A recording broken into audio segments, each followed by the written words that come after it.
جناب اعلیٰ ابھی میرے لکھنے کی جسارت کی ہی تھی کہ فلسطین، کشمیر، برما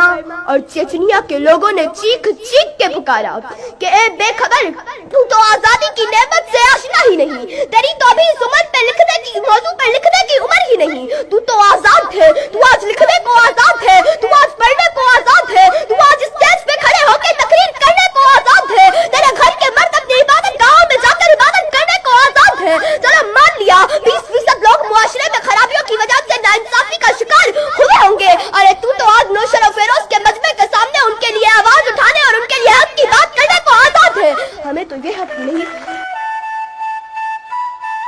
کہ ہم بیت المقدس پر اپنا پرچم لہرا سکے، ہمیں تو یہ حق بھی نہیں کہ ہم سری نگر کو اپنی ملکیت بتا سکے۔ ارے اگر آج تم نے اس قلم سے خود کو آزاد نہ لکھا تو یاد رکھو تم نے 1947 کی جدوجہد پر وار کیا، تم نے لفظ آزادی کو رسوا اور ایک بہت بڑی نعمت سے انکار کیا، تم نے آزادی کی غلط تشریح کر کے نام بہت بیکار کیا، اور تم نے خود کو قیدی کہہ کے قلم کا غلط استعمال کیا، تم نے خود کو قیدی کہہ کے قلم کا غلط استعمال کیا۔